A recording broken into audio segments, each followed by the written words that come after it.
Hi అండి. అందరూ ఎలా ఉన్నారు? బాగున్నారా? ఈరోజు గ్రేప్స్‌తో ఇంట్లోనే ఐస్ ఎలా ప్రిపేర్ చేసేసుకోవాలో చూసేద్దాం. ముందుగా ఈ గ్రేప్స్‌ని 2, 3 టైమ్స్ అయితే వాష్ చేసేసుకోవాలి. వాష్ చేసేసిన గ్రేప్స్‌ని మిక్సీ జార్‌లోకి అయితే వేసుకోండి. ఇప్పుడు దీంట్లోకి 1 స్పూన్ దాకా బెల్లం అయితే వేసుకోవాలి.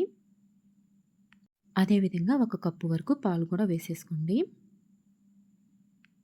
ఇప్పుడు దీనిని మెత్తగా అయితే గ్రైండ్ చేసుకోండి. చూసారు కదా! ఈ విధంగా గ్రైండ్ చేసుకుంటే సరిపోతుంది. ఇప్పుడు ఈ జ్యూస్‌నైతే మనం వడకట్టుకుందాము. చూసారా, ఇక్కడ పాపే మొత్తం నేనే చేస్తాను అని చెప్పేసి తనే చేస్తుంది. ఈ విధంగా స్పూన్ సహాయంతో తిప్పుకుంటూ వడకట్టేసేసుకోవాలి. గ్రేప్స్ అయితే పుల్లగా ఉన్నాయి, తింటలేదు. అందుకని చెప్పేసి ఈ విధంగా ఐస్ తయారు చేస్తే పిల్లలైతే హ్యాపీగా తింటారు అని చెప్పేసి ఈ విధంగా అయితే ఐస్‌నైతే ప్రిపేర్ చేస్తున్నాను. ఈ విధంగా జ్యూస్ మొత్తాన్నయితే స్ట్రెయిన్ చేసేసాను.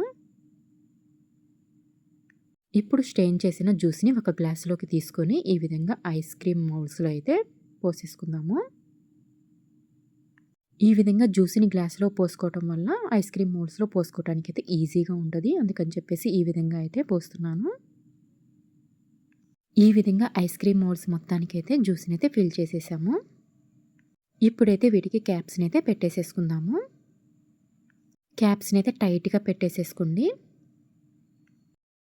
ఇప్పుడు ఈ ఐస్ క్రీమ్ మౌల్డ్స్‌నైతే డీప్ ఫ్రిడ్జ్‌లో పెట్టేసేసుకుందాము. టెంపరేచర్ అయితే హైలో పెట్టేసేసుకోవాలి. 6-8 అవర్స్ వరకు ఫ్రిడ్జ్‌లో పెట్టేసేసుకుంటే సరిపోతుంది. ఐస్ క్రీమ్ మౌల్డ్స్‌ని ఫ్రిడ్జ్‌లో నుంచి తీయగానే ఒక గిన్నెలోకి వాటర్ తీసుకొని ఆ ఐస్ క్రీమ్ మౌల్డ్స్‌ని అయితే ఈ విధంగా పెట్టుకోవాలి. 1-2 సెకండ్స్ అయితే అలా ఉంచేసేసుకొని వాటర్‌లో తీయగానే చూసారు కదా! ఎంత మంచిగా అయితే ఐస్ ప్రిపేర్ అయిపోయిందో.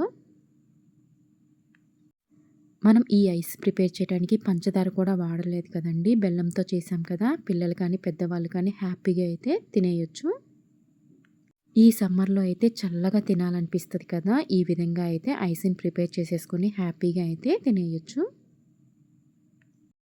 టేస్ట్ అయితే చాలా బాగుంది. మీరు కూడా తప్పకుండా ఈసారి ఈ విధంగా అయితే ట్రై చేయండి. ఇలాంటి మరిన్ని టేస్టీ అండ్ హెల్తీ రెసిపీస్ కోసం నా ఛానల్‌ని లైక్ చేయండి, షేర్ చేయండి, అదేవిధంగా సబ్స్క్రైబ్ చేసుకోండి.